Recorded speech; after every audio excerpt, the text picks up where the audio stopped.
agenda. So this is what we want to touch on tonight. Number one, I'd love to clarify what they are, as compared to WeChat Official Accounts, and as well as to look back in history. What happened, what Tencent built, and why they built it, so that we can really have the same picture. I'll give you some statistics as well. Number two, I'd love to share with you some best practices, things that we've learned from doing it in China for the past few years. Rough numbers, we have been running something like 10 bootcamps in Shanghai and 7 in Chengdu and 2 in Shenzhen. So I think over the past few years, I have seen 40 to 50 mini programs coming out and a lot of nightmares as well. So we have learned a few things, and this is where we'd like to share with you things to do or not to do. And then, because some of you here are willing to build a mini program at some point, we'll explain what you can do, technically speaking or legally speaking, and we'll explain also what you cannot do, because Tencent doesn't allow you to do it.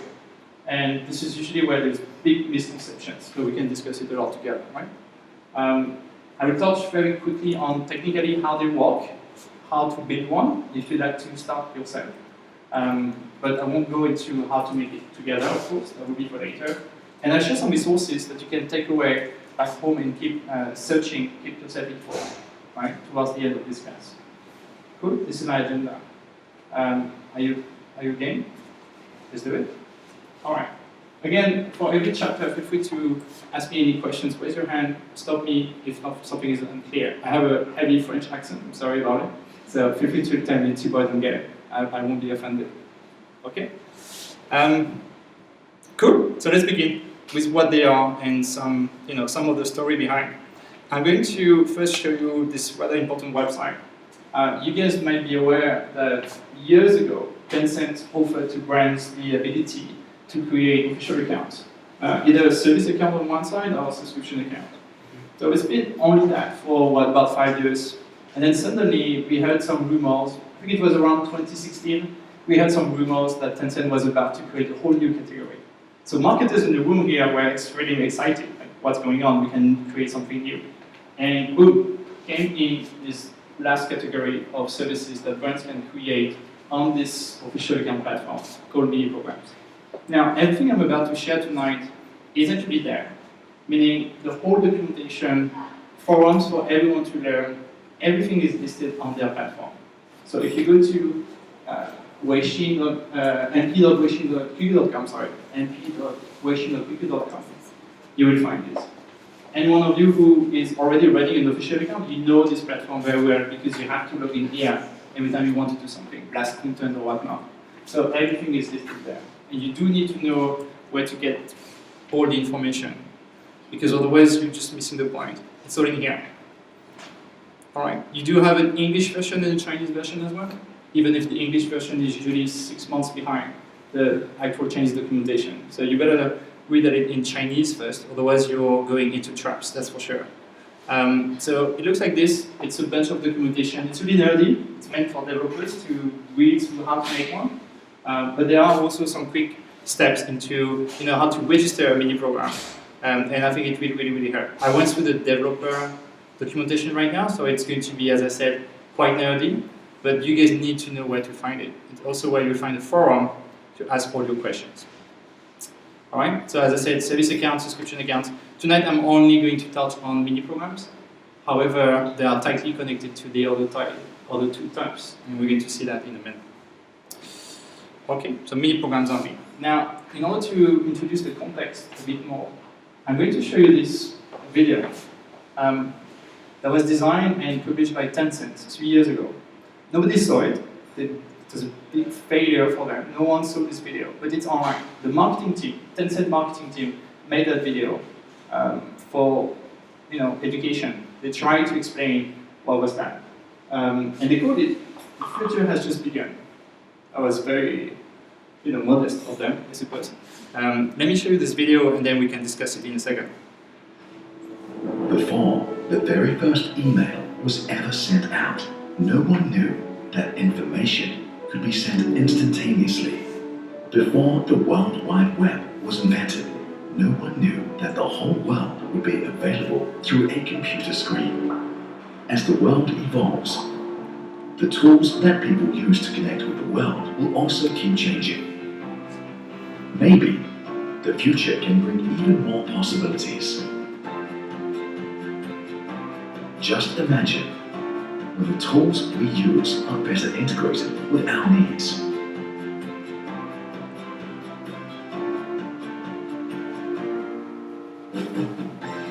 And will only appear when needed.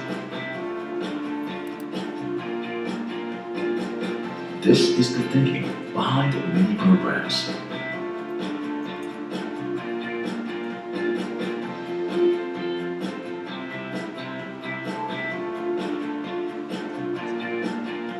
It's a way of simplifying by reducing tools to their essentials and make them lighter and more direct in serving their purpose.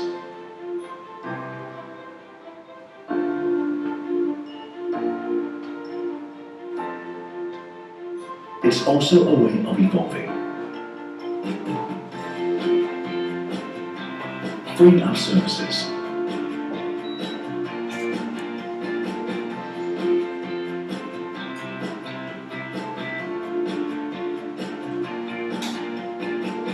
to satisfy the user's needs instantly.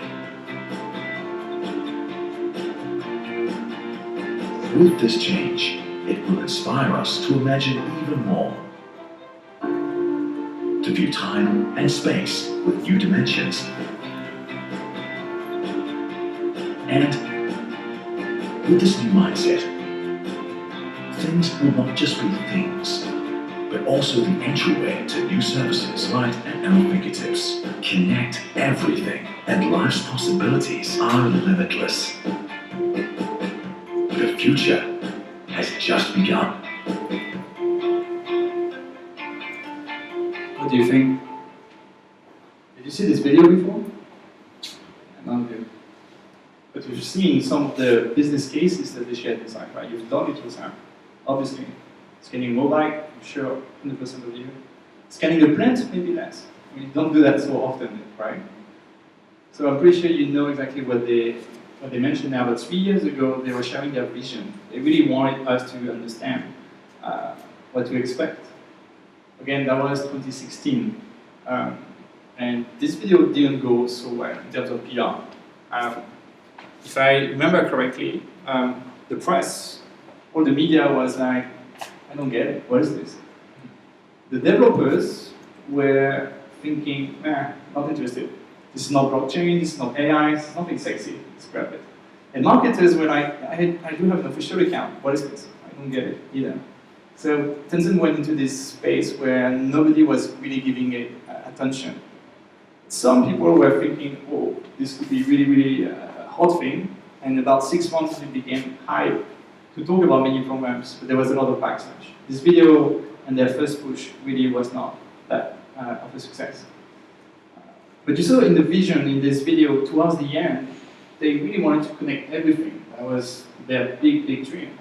They even tried to sell you the idea of having brands flying around and you can catch them like Pokemon.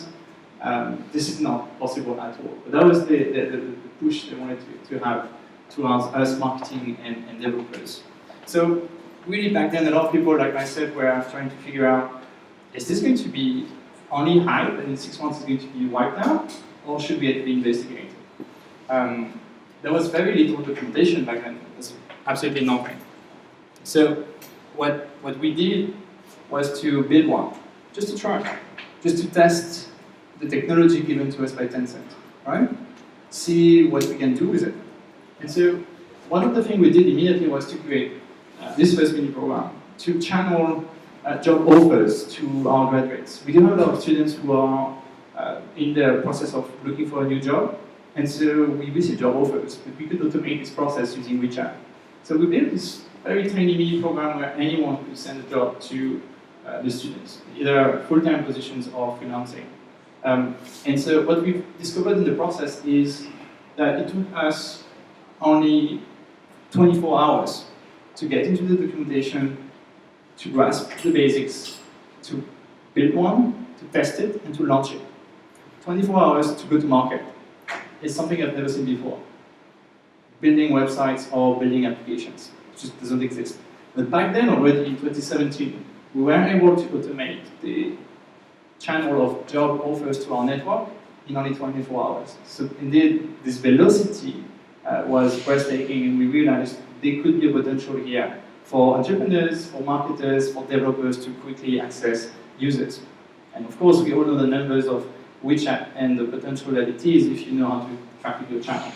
So still trying to figure out, is it only hype or is it going to stay? We went further. When at the beginning there were really no mini programs available, very few, only what Tencent designed with their partners.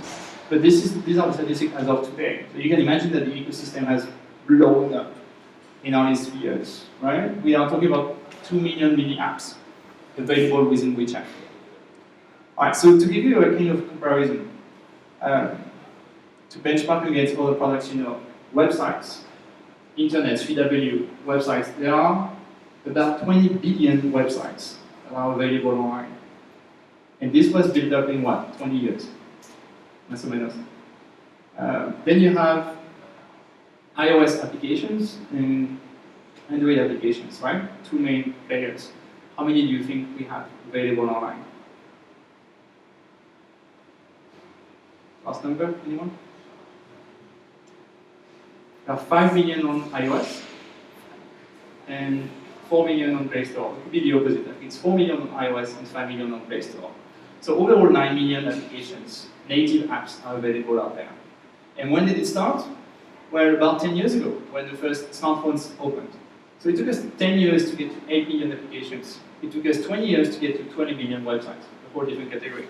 But in about 2 years, we already got 2 million applications, mini applications inside WeChat.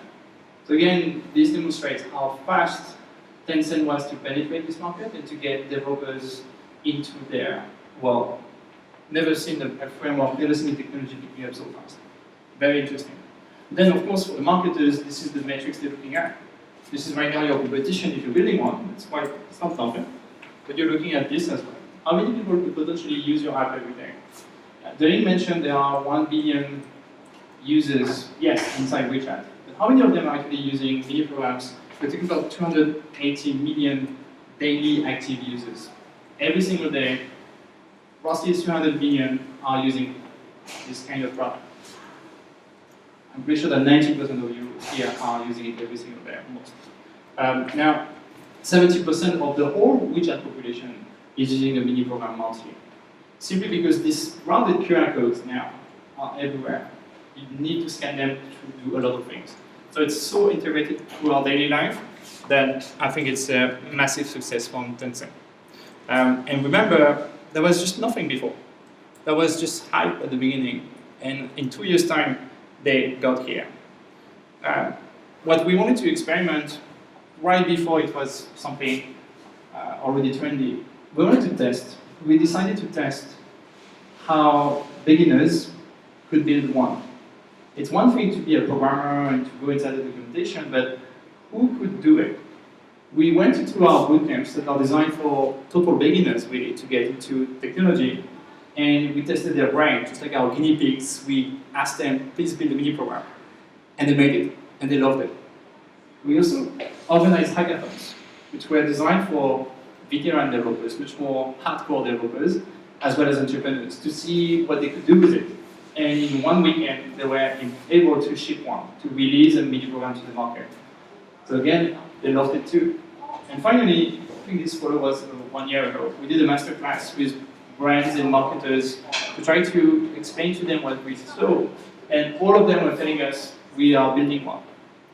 Back then, it was just the beginning of the wave. So we realized, all right, indeed, it's not only hype, it's doable, and everybody is doing it. And I bet all of you are doing it already or considering doing it. It is hot. It is something that, indeed, you might consider if you have something to sell online. And if you have not, you might just want traffic. I'm going to show you just a few examples of apps I have seen with some of my students. These guys were in Chengdu, in Sichuan. There are lots of possibilities of restaurants in Sichuan, and very good food, if you even been there. And so what they wanted to do is to help you find a place to eat over lunchtime. I see that you guys are scanning it. I'm pretty sure that their back end is dead by now. They have released it for about a few months and killed it. However, luckily I have a video. So the idea behind Yao Chema is to shake your phone, and this mini program will randomly give you a new place to go for lunch with your colleagues, answering this classic question of where do we go today? It works this way. You open the mini program, you shake it, and then the engine will just give you a new place that is extract from that content page. And whether you choose a filter, then you can select what really you want to stick with. They're using some voices every time you shake. And then you have the address of the restaurant. And you can call the restaurant to make a reservation. It is extremely straightforward. Just one thing only, finding a restaurant nearby. Another one here to find jobs. Another one here to have animals, stray animals in the street and find them a shelter. Another one here to find a sticker and add it to your catalog. Typically, these kind of apps are just one thing only. And they work quite well because they do one thing only. I've been blown away by how much creativity our students were putting into building these apps, as long as they kept to one focus, one thing only. Every time they try to build 10 different features inside one mini program, it became a shit show. So the best apps I've seen so far were that kind. I'm going to show you another short video. I think this one was also in Chengdu, coincidentally, but doesn't matter. They explain to you what they do. There's some learning in here as well.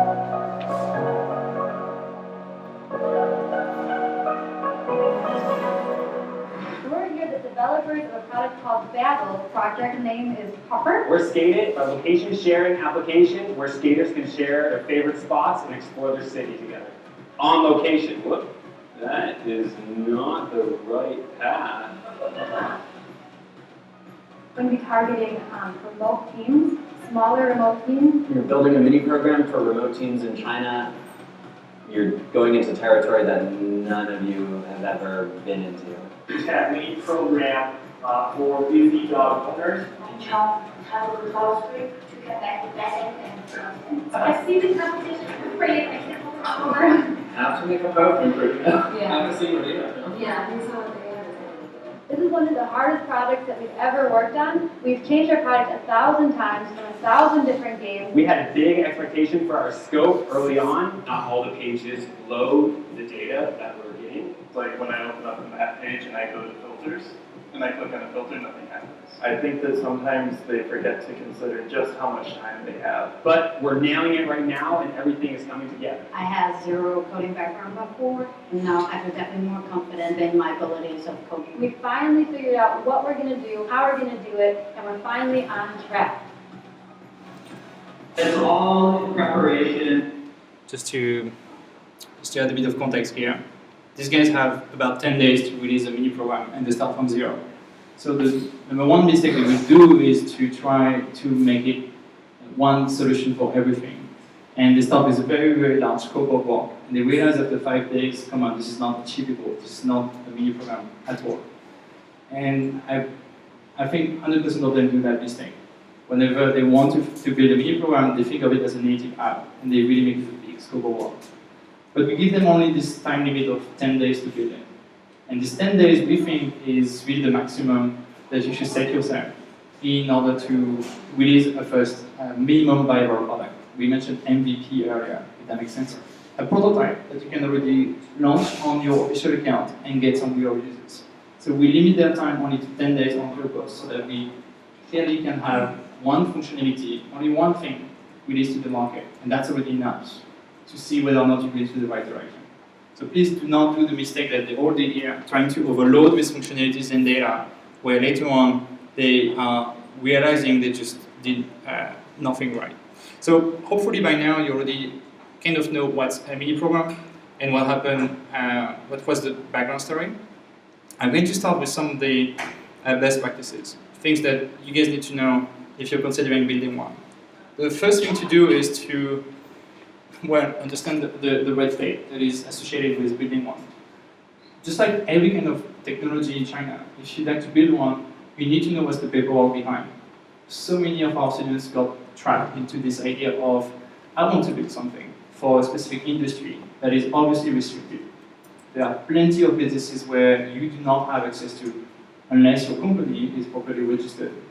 So where we ask all our students to start is by registering their account as a mini program developer. I'm going to distribute to you this kind of a checklist. It's a decision tree where we simply ask you, do you have a company registered in China? Yes or no? Because if you say no, trust me, there's very little things you can do as a retail mini program developer. If you do have a business, great. But then you better have a good amount of paperwork and a good amount of Chinese team as well. I've seen solo entrepreneurs, foreigners having a business here and getting stuck in the red tape, like a lot. Number one tip, for example, if you want to take payments inside this mini program, you do need a business in China that is properly registered in order to accept payments online. So that's just the first fun thing to do, registering with all of your papers. Then you can start coding your application. This is where you bring on your designers on one side, your developers on the other side, and they build, as I said, probably in 5 days, up to 10 days maximum, your first mini program. You want to get Tencent to certify all of your papers. They won't let you release your mini program if they haven't seen all the papers required. So they will audit what you send them to make sure that, well, you're legit. This is super fast. And you can do it in parallel with the code. So I recommend that you register and you certify your account already while your developers are building it. Right? So all of this could be done in a matter of 1 week to 2 weeks, no big deal.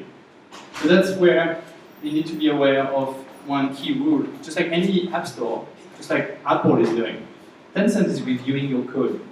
They won't let you publish an application that they feel is insecure or not matching their policies, or just dangerous because of their national policies. So they're going to review everything you publish. And only them have access to their kingdom. So they can reject your application many times until they're satisfied. So indeed, I mentioned to you earlier that you have only 24 hours to go to market. This is true in some cases, but it's mostly a lie too, because I've rarely seen an application from our students being approved in only 24 hours. I'm going to explain some tricks that we discovered in the process, but typically in order to release an application, from registering it, certifying it, getting it reviewed, we're talking about 2 to 3 days at the minimum. Okay. So if you're in a rush and you do not have the paper, you're stuck. I have seen a lot of client requests asking us to release an app for 2 days later without the paperwork. There's nothing you can do. So if you're interested to know more about these steps that we're taking, feel free to ask, we will distribute this paper to you. Do you mind? I will move on. Any questions so far? I feel like I'm talking alone. Do you have questions at this stage? And pass the mic if you'd like to get involved. Nothing? Please? Yes. About this. Go ahead. Yeah, there's this thing that if you don't have a company registered in China, you cannot take WeChat payments. Is it possible to integrate any other kind of payments in your mini program? Like, no, just WeChat payments. Okay. Nothing else than WeChat payments, yeah. They do want to take money out of it. It's one of their business models. Now, if you have registered your mini program and you're building it, you do need to do your homework. There are plenty of cases where your mini program is, let's say, not going to work out. You might want to already check online existing cases of mini programs. The thing is, it's hard to find them. You need to know it exists. How would you know this app is here or there? So we found out a bunch of unofficial app stores. They are not by Tencent. It's pretty much like people like you and me curating applications they find good, and they put it into categories. My favorite one is this one, minapp.com, minapp.com. And they do publish a lot of case studies. I bet that anything you've thought about already exists somewhere. So go ahead and look it up. Try to test it. You can scan the QR code, test the application, and try to figure out how you can make it better. 100% of you should be doing it. Even if you're telling me very unique, you don't have competitors, I think this is bullshit. Somebody is doing it already. Try to find the case and try to see how you can make it better. It will give you a lot of tricks. It's just one of them. There are dozens of unofficial app stores in China that are listing mini programs only. They are very specialized and they're very, very helpful to make sure you don't go into traps.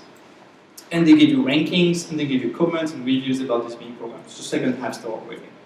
So do your homework, please, before you build one yourself. Otherwise, you're going to make mistakes. Now, understand something. All of my data comes from Aladdin, by the way, if you ever wonder. This is a specialized analytics platform. It's like Google Analytics, but for mini programs. They are also very specialized. It is a unicorn. They are valued more than $1 billion US, and they are only specialized in analytics for WeChat mini programs. So Aladdin is their name. So all of my data comes from them.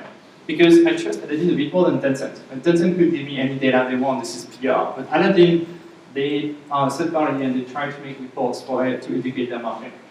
Now, the main three categories where you have the most users inside WeChat mini programs are games. By far number one. I mean, you guys can imagine why. This is very sticky, right? When you play mini games, you stay interested. However, there are not so many of them, because it is a very restricted business. Not so many companies can release video games in China. But that's where most of the traffic is. Now, I bet that 95% of you won't be able to do it. So please. Question. Why would a company consider making a game on WeChat mini app rather than like putting it out on an app store? It's a great question. I actually worked for a company that did release their games on WeChat, and they say they have more, they have a lot more players using it that way. Instead of downloading the app, finding it on the app store, you have to beat a lot of competition if you have to find it in Chinese app stores. If you just have it on WeChat, you can already open mini programs just by scrolling your WeChat down, and it's there on the top of your WeChat that you open every day or every 5 minutes. So Great answer. Cost of acquisition. Thank you so much. Indeed, in 2 words, cost of acquisition. That's 3 words. Indeed, it's supposed to be much cheaper. I mean, that's what Tencent says. And indeed, you have a lot of traffic. Now, how do you make money out of it? It's a different game. But it's where most of the traffic is at the moment. Now, number 2, shopping apps. Clearly, they were designed to give a big kick in the ass to Alibaba. Tencent wants you to sell online. They want you to do social commerce. So mini programs are a huge category for you to sell things online. Big section of it. As I said, specific companies can sell online. It's not for everyone. So you do need the proper paperwork. And finally, all kinds of tools that you can use for productivity to speed up your life. Users go into it. I mean, opening doors and sharing files and whatnot. Everything that companies have designed, really, to help you speed up your workflow is the number 3 category. It's not very surprising here. It's everything you do every day already. Playing video games, buying stuff online, and sharing files with your friends. Now, anything that is tools, all of you can build one. You can see the list of categories that are not restricted. Games is quite limited, not all companies can do it. And as I mentioned, shopping is only for registered businesses. So look into it before you fall into the trap of thinking, I'm going to be a millionaire and sell online with mini programs. Sorry, but not always. Right? Otherwise, you might be disappointed. One more tip we give you. I mentioned to you that Tencent is quite strict on reviewing your code. They don't let you publish everything. So instead of waiting 2 weeks before publishing it to Tencent, we recommend highly that you publish it very, very early, even if you have nothing to show. Give something to Tencent, something to eat. Like, here's a quick page. Look at it. The first review is the hardest to pass. So the less code you have inside, the better. You give them a quick landing page to crunch. They will crunch it for a couple of days, and they will validate version 1. And then you start sneaking in your new functionalities, step by step. And they're going to regard a bit less what is provided. So hopefully there's nobody from Tencent in the room, otherwise my trick will be removed. But clearly, publish first a quick landing page, and then step by step, as often as possible, release new functionalities. When you do release something, any piece of code to Tencent, they typically ask you, is it a new application? Is it a new feature? Or is it just a bug fix? Typically, I always choose bug fix. Even if it is indeed a new feature, like a big one, I say it's just a bug fix. Don't worry about it. And so maybe I do have credits for building applications for a while and they don't look into my code so much. Maybe, I don't know if that works this way. However, as early as possible, you deploy your first application, and then as often as possible, you deploy. If you wait and you change millions of lines of code and you deploy it again, of course they're going to review from scratch. So do these iterations of deploying as often as possible. The good news is you do not have to release it publicly. I'm just asking you to deploy your code, to push it to Tencent. They review it and then it stays. It stays on the server until you decide to make it public. So don't worry about your app being not 100% ready. Just push it to Tencent as often as possible. It's going to stay what we call on staging, meaning halfway through, and then only when you decide you push it to production for users to get inside. Is that clear?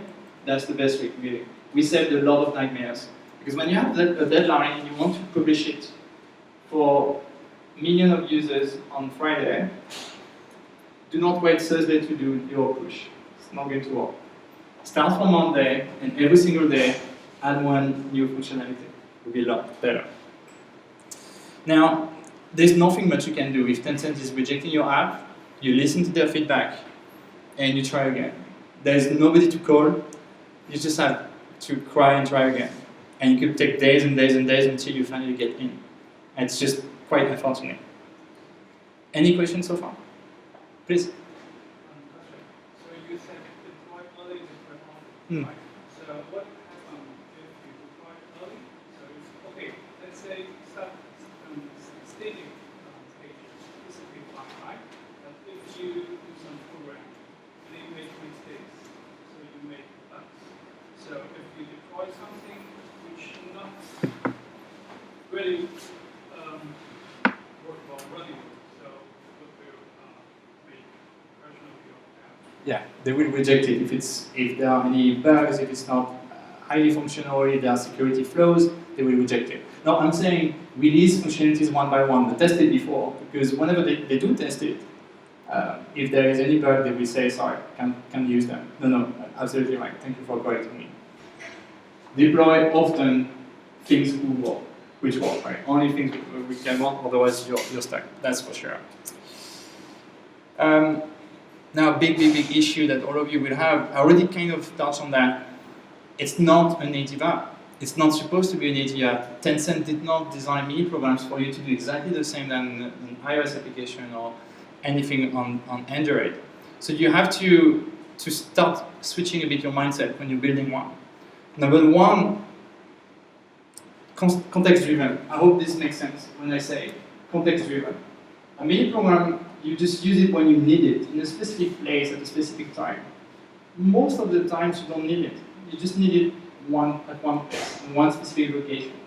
It's not surprising that Tencent released, really from the early phases, this location-based search, where you can find mini programs nearby. It is designed to be location-based. It is designed to be at one specific spot. Maybe when you saw a video with this guy, just turning pages and seeing a QR code. We saw McDonald's dragging people in with coupons. It is supposed to be at one specific spot. Only when you require it, then you use it. Otherwise, you forget about it. You do not have to download it. That's the whole purpose of a mini program. As a result, the retention rates are actually shit. I mean, it's not that bad, but look, in 18 it was 25%, but this includes video games. This number includes mini games, which have by design a high retention rate. I bet you that if you removed games from mini program, from this category here, you'd have a very, very low retention. Mini programs are not supposed to keep your users. Official accounts are meant to keep your users. Official accounts are by design a newsletter to keep your users active. Mini programs are only when you need them, and then you forget about them. So this is harsh, very harsh for marketers, because we've been trained with this framework of acquisition until retention. And we do want retention, but that won't work with mini programs. They're not supposed to come back, unless you have good traffic within your space. Now, another thing is transactional. They are meant to be transactional. And by this, well, the number one thing you could think about transaction is money, right? They are meant to very quickly get money in, for sure. in less than 3 steps, you need to be able to provide a buying opportunity to your users. If it's more than 3 steps, you're losing them already. You're losing the point of a mini program. It's not efficient anymore. So try to challenge yourself or your designers to get to the point in less than 3 steps. That's tough. Now, conversion and transaction doesn't mean only paying. It could also be booking for an appointment or opening the live chat with your customer support. It could be anything really that is achieving your target. But you need to achieve the goal as efficiently as possible, hopefully in 3 steps. It's tough to do, but that's exactly what they are meant for. More than that, I bet that your users are going to say, I'm not sharing it, I'm not using it anymore. It's not easy, but we are challenging all our students to do it this way, right? So these are some of the real stuff we've had a hard time figuring out with our students, as I mentioned. And now I'm going to move on to things they can do or things they can't do, right? Because that's pretty much all on our mind right now. Can I do that? Depends. Now the good news is, what we realized is you can at least achieve 80% of what native applications are doing, right? So apps like WeChat is a native app. With mini programs, you can at least do 80% of any of the native apps you're using, with only 20% of the work. Meaning the cost to produce one and the cost of acquisition is much lower. The reason is, well, 2 sides. Number one reason is they were designed by Tencent. It's given to you as a box with all kind of functionalities already given. So you're saving a lot of time here to build, to test, to debug, and to release, as I said. Number two, the technologies are much lower level. You do not need rocket scientists to join your team in order to achieve that. So as a result, much cheaper, much faster to produce, and as well as super efficient as native apps. Now let's look into the functionalities that you can possibly do. It's longer than that, but here's a snapshot of the main things we're looking at. And later on I'll show you what you can't do. I will start with the top left here, the network side of things. What do I mean by network is, how do you exchange data from your mini program to the outside world? Which is fairly important, right? You need to be able to communicate to your e-commerce, your ERP, your database, whatever that is, or your CRM, of course. The number one way of communicating data online is HTTPS. It's what you're using every day when you go on Chrome, on Safari, and you buy stuff online. You browse with HTTP, whatever, right? So HTTPS is the main protocol for exchanging data, and obviously this is what Tencent is choosing for most of the in and out. We've used to load a web page within a mini program, as long as it is in China. WebSocket is to do live streaming, so really heavy bandwidth, super neat, super fluent, super clean within WeChat mini programs. Files can be uploaded and downloaded, etc., etc. So plenty of protocols for you available, very easy to navigate and to use to exchange data. Here, number one, Tencent did a good job. It's very easy to navigate data. The first gotcha, the first trick you need to understand though, is that the data always stays in China. There's no way you can send data to the US and bring it back to China in mini programs. They will block it because they want you to have very, very fast access to data. Mini programs are supposed to be super fast. So you do need a server in China, and then only you can route the data out. So you cannot have only it directly from the user to the US. Hence, it's not that easy to have a mini program right now in the UK or in the US, because the data goes back to China and goes back to the US. I don't know if you ever tried a mini program in Paris or in UK, I did. It's not that a nice experience so far, because by design they were meant to communicate with China only. Well, number two, user location. It is extremely efficient to locate a user within the space. You have access to the GPS latitude and longitude of anybody that is using your app. So you can open up a map and point them somewhere and give them guidance to a map. You saw it in one of our students' application. Creating a map and giving them direction is just a few lines of code, really. So that's the easiest thing to do, really. Anything location-based, very, very fast. Anything media is available as well. So we can load fonts online to make it nice. We can load any kind of images from the cloud. We can have access to all sort of save, get, delete, open from the phone. You can exchange quite a lot of media types. And I've already mentioned live stream, which is quite heavy in terms of video bandwidth that's very well organized by Tencent. They really want us to do social commerce and to push key opinion leaders to do live streaming. So it's one of the latest features that they are pushing strongly. All of that is quite classic. Now, we're going to look into this long list of things we can do with the device. I'm pretty sure you're going to enjoy this because you might know something. The accelerometer, for example, does it ring a bell? If you play video games, you're using it every day. This is how your device is giving information to the developers. If you're moving, shaking your phone, this shake information comes from this accelerometer. It's kind of a small chip within your phone. So you need access to the compass, which is north, south, east, west. And you need access to accelerometer and gyroscope, as well as all of kind of information from the phone. Mini programs really know a lot about users. We know a lot about what kind of, are they on 4G, on Wi-Fi, what kind of phone are they using, where are they going to, how much are they playing, moving their phone. We know all sorts of things. We can navigate data with Bluetooth. We can navigate data with NFC, near field communications. Does that ring a bell for anyone? Right? So you have access to all sorts of device stacks, as much as native applications are doing really. So WeChat is giving us a lot. Well, a very small disclaimer here, you need to ask the permission from the user. I mean, it's not like freedom of data, fortunately. But as long as it says yes, you can release all sorts of functionalities. Right, really, this was designed for games. So imagine how much you can do with the phone. Super cool. Now, very important icon here. This is the WeChat Pay icon. And obviously, Tencent, WeChat themselves are giving us all sorts of data about the user. One more time, Tencent is very protective to the user privacy. So you always need to ask permission and justify why you want this data. But as long as the user says yes, oh my, you have all sorts of things you can play with. Right? Of course, you can log in somebody, get gender, location, name, and whatnot.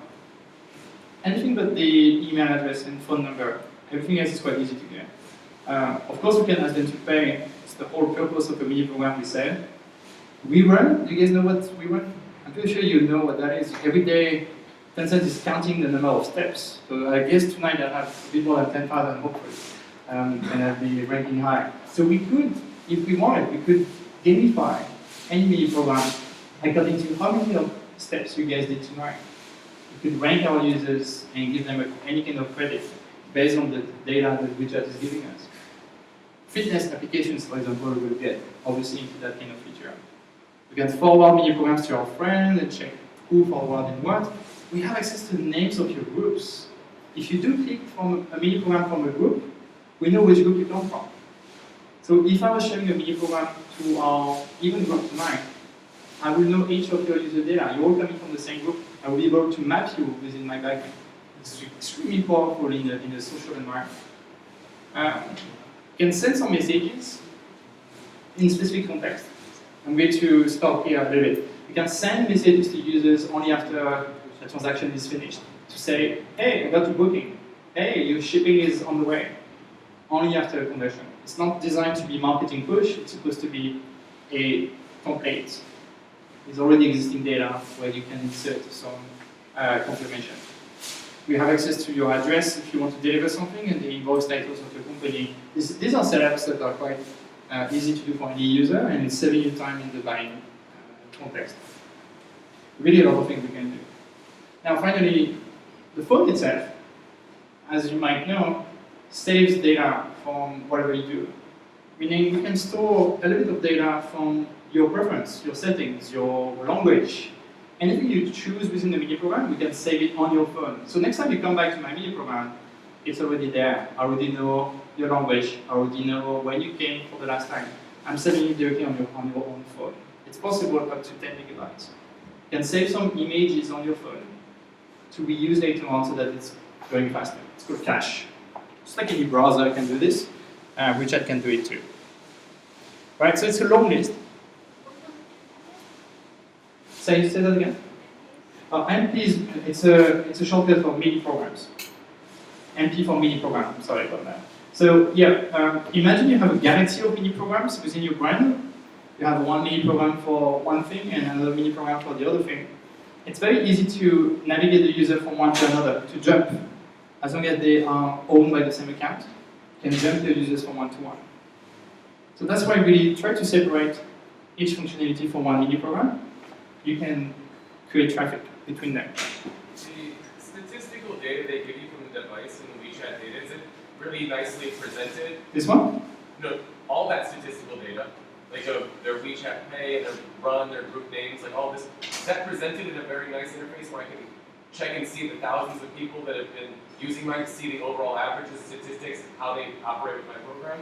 So the statistics you get are mostly from here. Here I'm touching mostly on the data you get from users. So the name or the bank information of the steps. It is only for developers to get. It's not going to be a data visualization with like nice designs and whatnot. I can click on one user and see that, but if I wanted to have a generalized patterns recognition of how my customers act when they're using it, it's all in there. It would be data analysis number one. If you're not happy with what Tencent is giving you, that's where you connect Aladdin, that I mentioned, a third-party solution that is going to pretty much give you a better overview of the whole journey of your users and give you a bit more of demographics, if possible. There's quite a lot you can do already, but that's exactly here. Right. Then you can make your own dashboard, of course, if you're able to build it according to your business needs. Now I'm going to list very briefly the things you can't do. And you see at the top, I mean, that was my list at the beginning, like 2 years ago, and I've started to remove stuff. That was the list of things you cannot do before, but now this is possible, and this is also possible. So I've started to wipe out stuff. I don't know if you know, but let me re-explain. This is the list of things you can't do, except for the first 3 items, which are now possible. And step by step, month after month, I'm removing things, because Tencent keeps opening new functionalities. A bit more context. 3 years ago, the founder of WeChat said, never we will have video games within WeChat. Never. He said it on stage. 1 year after, they released Tiaritia, the first mini game ever. I guess he had a bit of pressure to monetize this category. Tencent said, screw you, we do video games.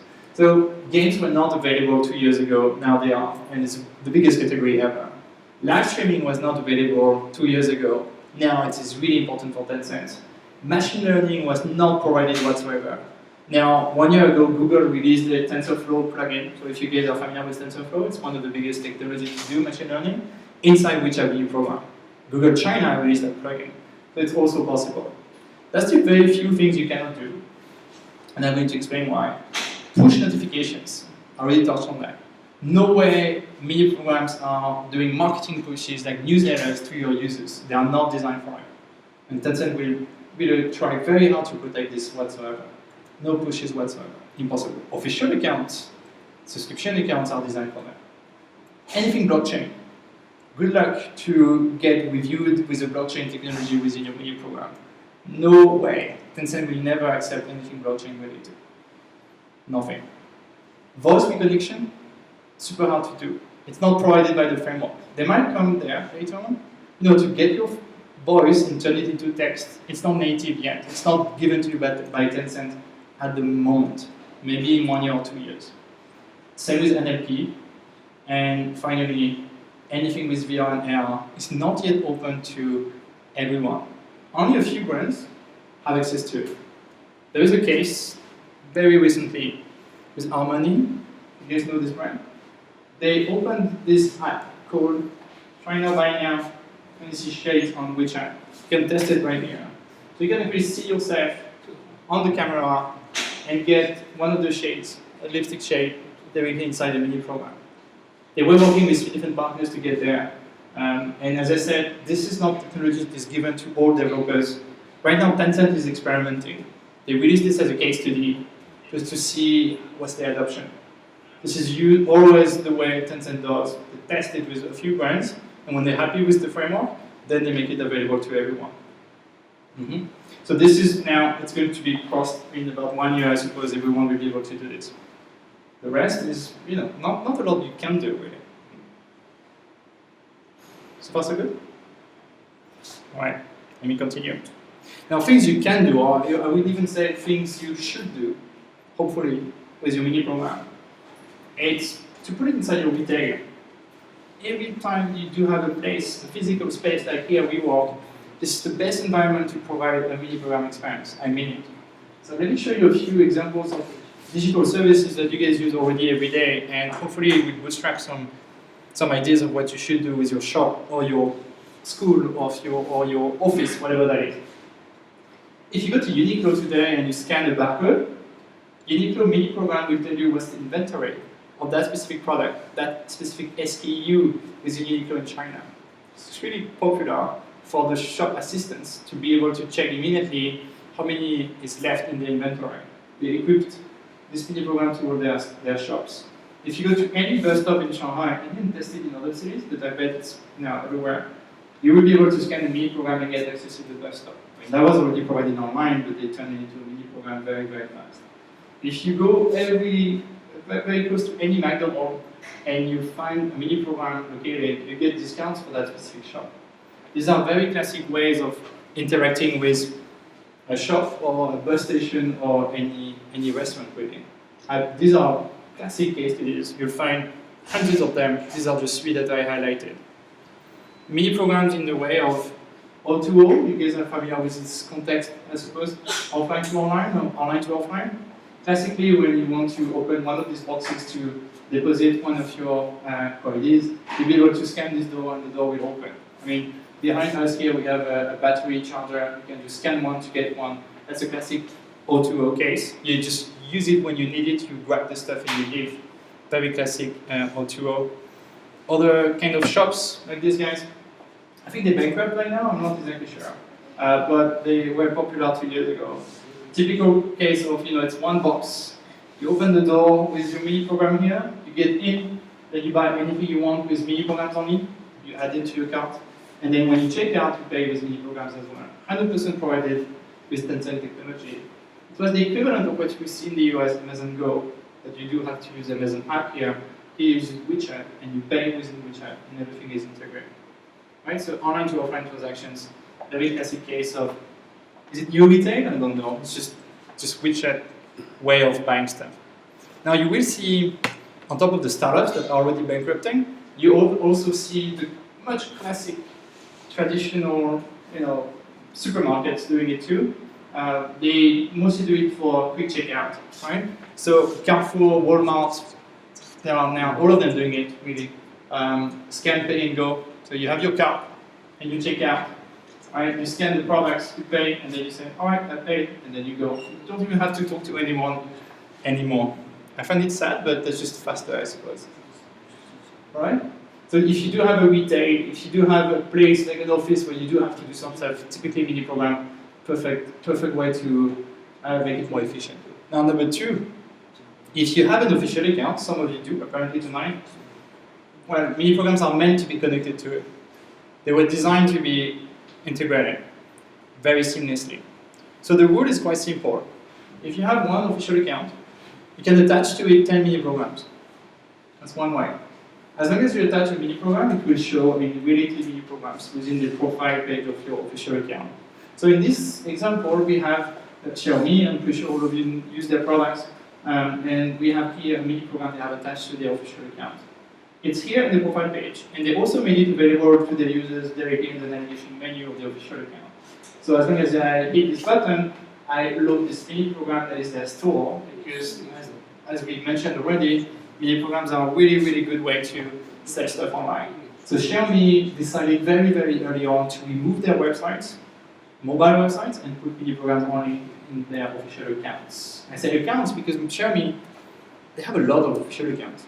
They don't have only one, they have a galaxy of official accounts and a galaxy of mini programs.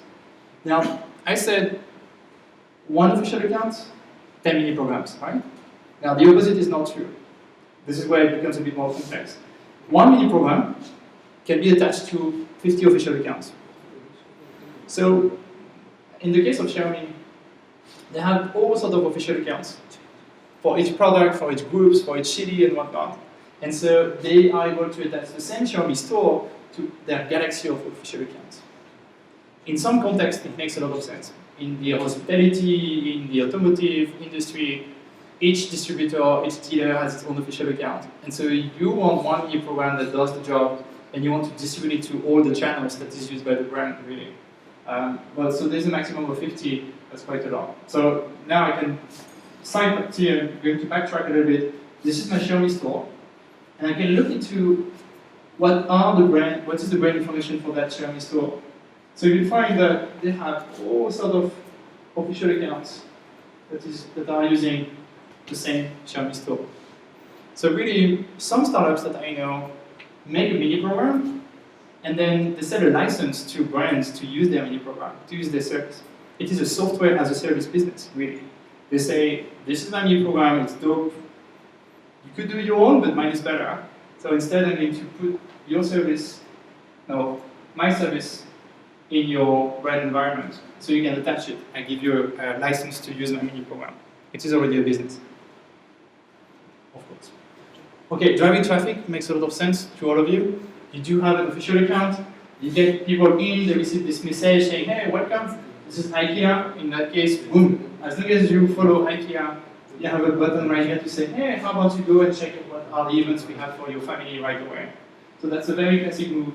Getting the first traffic, getting the first users. You have about 48 hours to get them engaged when they follow you. So you try to get them immediately to do something, like to sign up to an event or to book something immediately as soon as possible. So we already saw that you can attach it in the menu. But of course, you can also make links within the text and within the auto reply or within the welcome message. So that's a classic move from IKEA here, welcoming them and bringing them into their mini program right away. Another move where Zara is selling online, I already mentioned that, so I'm going to pass. But every time they sell stuff, well, they push articles saying, hey, this is our new collection, and this links to their mini program. And the navigation menu is consistently their online shop. They do want to sell massively. I don't have any data to disclose, but I bet they do. So very classic. Now, if you think you could make money, I think you're right. Brands do a lot of money. Official accounts make a lot of money on WeChat, like a lot. So I'm going to give you one more example of IKEA. What they did at some point was to just publish this ad. They have a few million followers, so they just pushed that ad on their official account with a link to their mini program. Very basic ad, really. Just, super clear, here you go. So it was the flash sales, meaning it was designed to be only for a couple of weeks. They released a new product category and it was supposed to go very, very quickly, 2 weeks. Yep. It was really sold out in 2 weeks. So what I did back then when I received the ad is that I went on their mini program and I started to buy stuff, and then I stopped, like a lot of users do. I didn't really want that product, to be honest, I was just testing them. So I stopped here in my cart, it stopped, and then I left and I did something else. It's super easy to quit, right? It's super easy to go back and chat with my friends, so I stopped and I stayed here. Now what happened, very, very smart from IKEA, that they used this template message. You guys remember?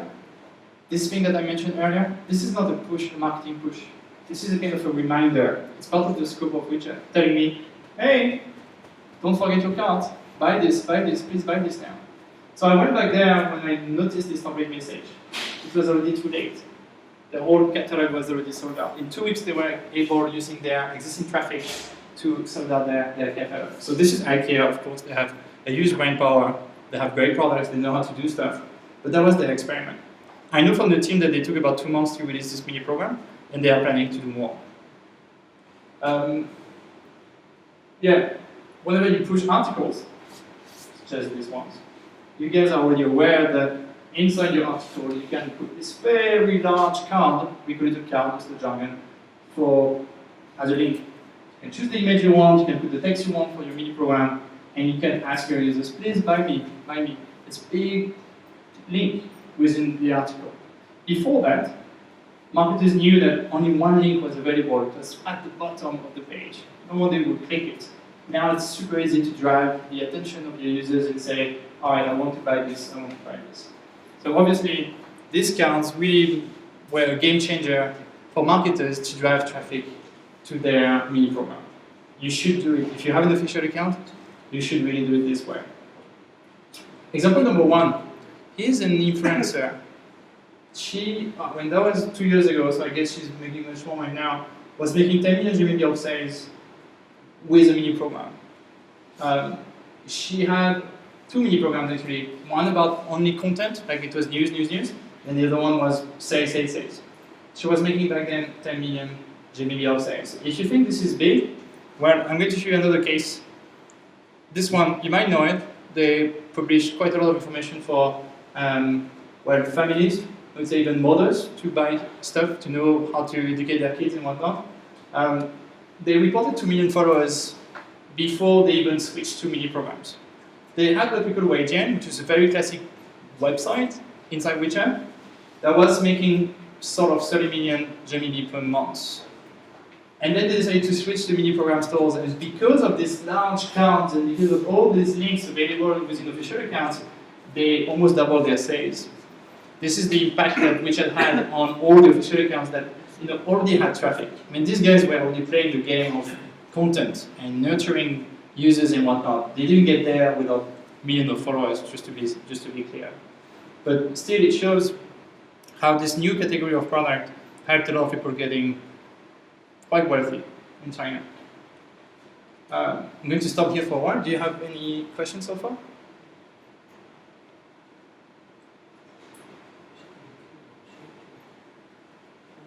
Okay. Don't know if it's a good thing or a bad thing. Yes? I have a question. So, what is the reality? So, I built my meeting app for online shopping and use this WeChat.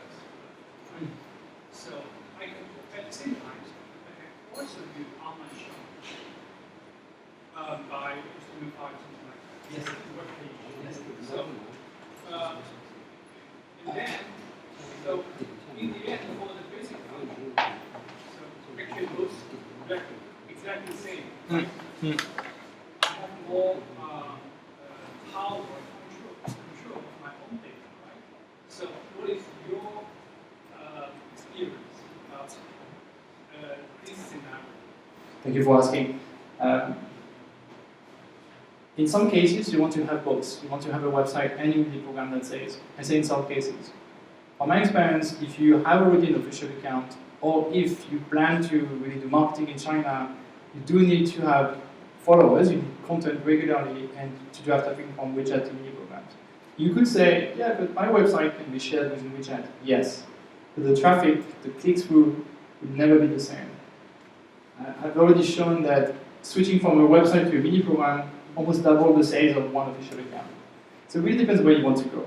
But I'm in the same boat. I sometimes don't want to put all my eggs in one basket. And so I feel like if I do only mini programs for WeChat, I kind of stick to one specific space only and I miss out traffic from others. I don't know what to sell, I don't know what is your brand, so I wouldn't be able to advise on your proper strategy. But in most cases, most brands have their own website, or they decide not to, and they have a mini program on the side. I take Zara, for example, of course they will have both. Exactly, sometimes you do need. Do you have a comment, or do you want to add on this? I have a question. Please. So does Tencent charge users for launching the app, or they have advantage only on the transactions? They do take tiny fees on transactions, and they do not charge you for launching a mini program. That's not their game. They make you pay a tiny fee for certification, but mostly to pay whoever is the auditor. So it's not a cost. It's really cheap to develop a mini program by all means. It is much more expensive to develop and maintain your brand website, your 3wzara.com, rather than making a mini program. What is expensive is to get followers on WeChat official accounts now, because it's a bit too late, kind of. Opening now an official account, you're going to compete against 20 million existing brands, existing official accounts, so that's where it is much more expensive. The traffic is more expensive than the technology. Does that make sense? Okay, I see time is really ticking, so I'm moving on to the almost last chapter of this discussion. How does it work? This is my only technical slide for tonight, so bear with me, or you can just close your ears if you don't want to hear about that. I won't mind. This is how things work within a mini program. So we give it a framework because, as I said, it is kind of a bunch of functionalities already given to us by Tencent. Right? It's a gift. Here you go. You can use it. We call it front end because it lives inside the phone. It's not running on the server. It is here loaded by the user. And also because it is written with very simple technology that we call JavaScript. So in a matter of, I don't know, 40 to 100 hours of courses, you are capable of learning JavaScript and building one. I know it because I've been teaching this for a while. Now, inside this framework, essentially WeChat is giving you two sides. One is called the view, and the other one is called the logical layer, two different places to play with. On one side, we have what we call components. These components are like Lego bricks that you can interact with. So one would be a button, the other one is a slider, and then it's a bunch of icons. Imagine it as just pieces that you can put together to see and touch. We call them components. So very quickly you can build up a user interface and have something that's clickable. On the other side, we have access to a bunch of functionalities already designed for us to save time. Meaning if I want a map, as I mentioned, I just add a component here, and I set in the functionality where's the map located. Should it be Beijing or Shanghai? One line here, my map is done, as an example. And then, of course, we can manipulate data. We can say, oh, please change the map to Beijing or to Guangzhou. This is how the logical layer works. All of this on the JavaScript, all of this on the HTML. So very basic level. Now, when you're happy with your instance, meaning one specific app that you build out of the framework, when you're happy with the way it works, of course you want to start sending data outside or getting data from the outside, both ways, right? And that's where, if you remember what I mentioned earlier, you can make requests with HTTPS, secure, it must be secure, to a server in China. So any server that you have, any data that you have, you can get it. And you have, of course, access this way to all the Tencent data, as long as you authorize your account from the user side of things. So you build things with code, you get data out to save, and you grab data from wherever you want in China. Now, when you're happy with it, when it works, when you tested it, you send it to Tencent. Because they host it. They host your code. They kind of own it in a way. Right? They really can reject it anytime. And then, only then, they will make it available to the users. They decide what's up on their app. They are almighty on that. Well, the beauty of it is it's extremely secure. Good luck to hack into Tencent servers. No one will hack into your app. It is very secure. Number two, it is very fast. They have tons of great servers in China. So this is the whole point here. They own your code, they own your app, and they make sure it's highly qualitative. All the time. Right? So that will be my only technical introduction. Later on, we can discuss how you build one. They also give you this tool. Oh, sorry. Yeah, can I have a question? Please. About what you mentioned, that Tencent kind of owns and controls your app. And I hope we don't have anyone from Tencent here too. How does it work? Like, in this scenario, can they scrape your app, use the data, make your own, like let's say, what is it, competition app to do what you are already doing but better by having access to your data? Is it something that they... In theory, yes. In theory, I don't think they want to do that, but in theory, yes. Oh.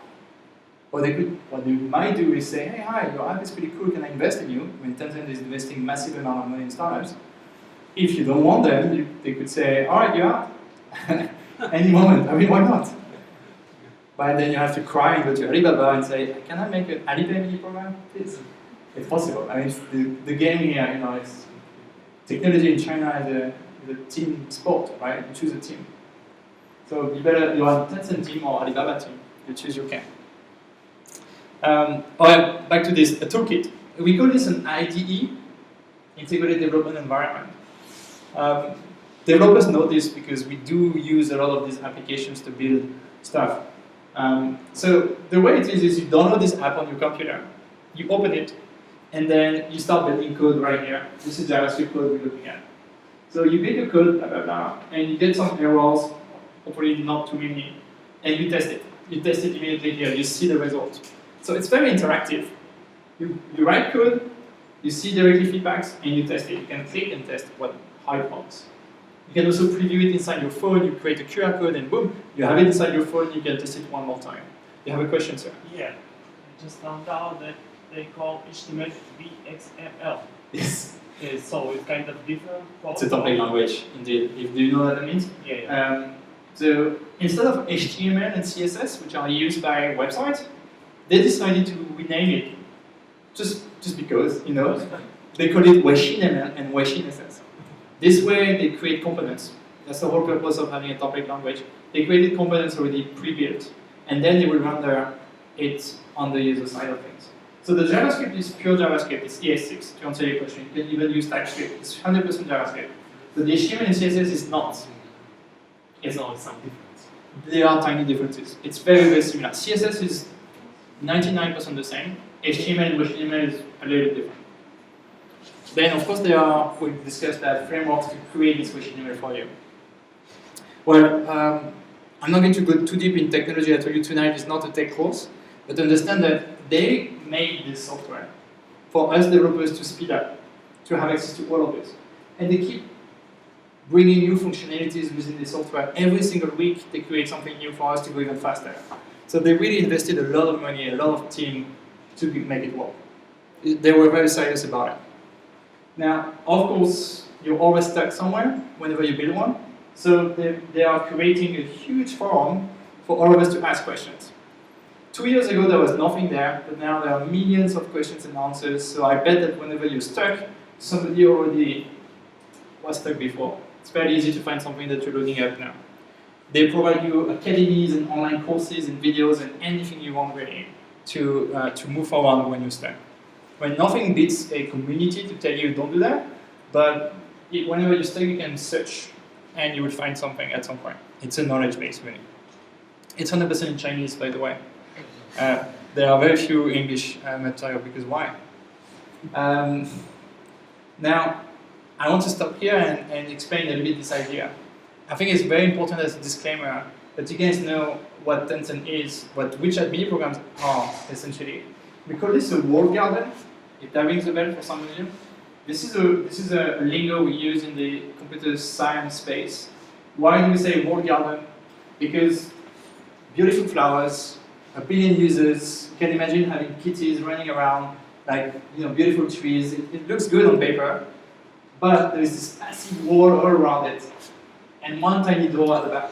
Right? This is the whole idea behind the walled garden. They own this garden. They made it. They designed these flowers. So anytime they decide to burn the trees and kill the flowers, there's nothing you can do against it. They own the technology. They host your code. They can change the rules whenever they want. So remember, this, of course, a tip for you: if you build a mini program inside Tencent, you're putting your eggs in one basket and you're choosing one side. There's nothing you can do against it. So, right, now you know. Some developers are like, I can't do that. I need open source, I need everything to be free, to be open. Yes, that's possible. But clearly here, no. If you want to have that revenue and that traffic, you play with their rules. Technical comment. I think this would be interesting for you. WeChat is giving us one framework. I mentioned and I kind of explained how it works. They call it Nina.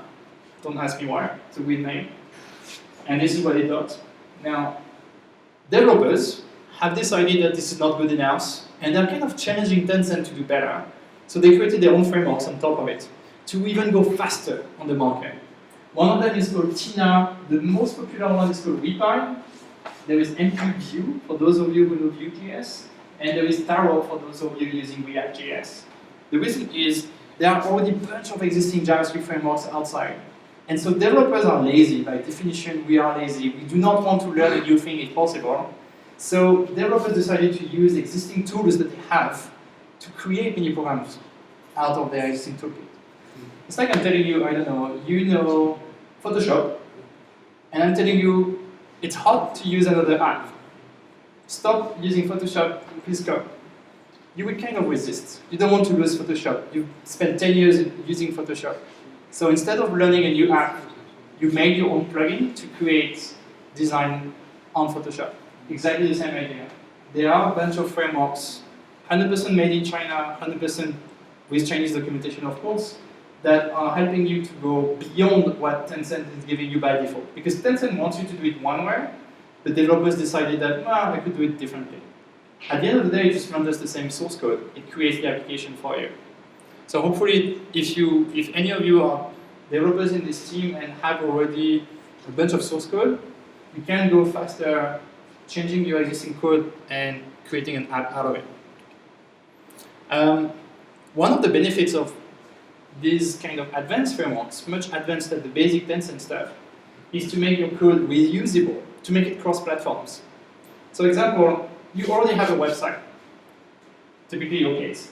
You already said online, this is the H5 to buy food, right? It's element. Now, what if you would like to also make a mini program? You use Tencent framework and you make one more source code. Or you use another much advanced technology and you convert it this way. And you can even use the same technology to make a native app on top of it. One source code to make 3 kinds of applications. This is today possible, and I know a lot of startups doing it. This is here one typical example. 3 different traffic points selling the same thing, food, delivery. Making the code reusable is possible. One more benefit of these advanced frameworks is to go a little bit beyond WeChat. You must know already that WeChat was the one pushing for mini programs, but of course, the others went into it too. Alright? 6 months after WeChat, Zhebuba went inside. Alipay went immediately inside. It took only 6 months to say, hey, we have it too. Right?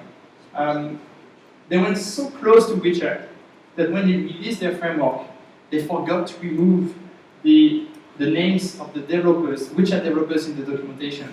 Does that make sense? They did a copy paste of their website for developers and said, we have the same. But they had to make a public apology, saying, sorry, indeed, we took a little bit from them. And now we remove the WeChat names inside. So they went very, very fast. A clear Me Too strategy. And then they figured out, we do have a lot of data about the users, so we could make it a specific kind of mini program. The point being is, if you use any of these frameworks, you can use existing source code coming from your website to make a mini program. And you can even go beyond the main 3 types. You could tap into different platforms. You can go a mini program for Alipay, for Douyin, actually no, not Douyin yet, for Toutiao, and for Baidu. They have their specificities. They have their, let's say, competitive advantage. They want to be different, but the technology is the same. They really compete each other. So for us developers, it's very easy to create an app for the 4 platforms. There are more than 4, I just named the big ones, but there are at least 7 different platforms right now. Right? So to wrap up, I'm going to share with you some of the most important links. If you want to take photos, here's your time. The official documentation and everything I mentioned tonight, except for the most advanced stuff that Tencent don't want you to know, is all in here. So if you're building a mini program, you need to go on this platform. Keep it bookmarked because every single day you go into it. As I said, English doc, 6 months behind, Chinese doc, super good. It's really well designed, as much as possible. Now, there are plenty of trends, plenty of case studies, plenty of new things happening. I follow very actively this one. I already mentioned it, meetapp.com. They do, it's an app store, but it's also a newspaper, like a magazine. So they release articles about what's coming next, case studies, what's wrong, any kind of rumors, it's here. So this is a bit more marketing and business. If you're more of a developer, you go to WeishinAppUnion.com. And here you have tutorials for building one specific functionality. And you have those like me writing stuff about how to do that. So it's really interesting to learn new tactics, any kind of new tricks that developers have shared online. Right? So I hope that helps. Analytics, of course, for marketers here in the room, we do need analytics quite a lot. So I've been mentioning 10 times Aladdin. This is their website, aldweishin.com. And so here it's a trade-off, right? You put their technology within your app, which means they have access to all of your data. They give you a beautiful data visualization. It's like really analytics. However, what they do out of it is that they make reports for the market Right? So they share your data. They sell your data either to your competition in a way. So they educate the market, which is good and a bad thing. On the other side, if you do not want to use a third-party solution, you can build your own. There are already tutorials on how to make your own analytics dashboard using the APIs given to you by Tencent. So I put this QR code with my friends at Wirecraft because they made that tutorial on how to tag each action within your mini program to get data to really track the user journey. It's possible to make your own analytics dashboard if you like. Okay, this big map of all kind of players that I built, I think it was 2 years ago, so I do need to update it now. But you'll find the generators that I mentioned, right? This kind of existing toolkits to make your mini program very quickly. It's a SaaS business. All the app stores, the analytics platform, Aladdin is just one of them. They're everywhere. Open source technologies, the backend as a service for those who understand what that means, and then newspapers where you can follow the trends. So if you'd like to have access to all of these links, you scan this, I think it goes to our blog, and you'll find this map where you can click each of these links. I think it is important to have that big picture whenever you are with your marketing team and your developers so that they can search each of these categories and get faster to a decision. If you're looking for developers, I know a few. And so what we did was to build this website called, you know which one? Maria, you know Maria. So she's a great developer. And so we together built this thing called witcherdevelopers.com. And again, in order to avoid the bullshit of agents and commissions and whatnot, we just directly put that QR code there. And if you're a developer, you can add yourself to this list. So this way, if you're looking for somebody to build apps for your official account or for your mini program, just connect with them and they'll say, yeah, maybe that takes a bit more than 2 weeks, so let's reduce it. Now, if you'd like to build your own, I know a few people who can teach you as well. It's called Lewagon. So the case is Bing. Bing built her own mini program before. She spent 9 weeks with us, and the last 2 weeks specifically, she was building it. So she learned how to design, she learned how to make a database, how to do backend code and front-end all together in 9 weeks. So it's a bit hectic, but it's possible. And then it's quite rewarding because you don't even have to buy somebody to do it. You learn and you do it yourself, and then it's a lifelong skill, I suppose.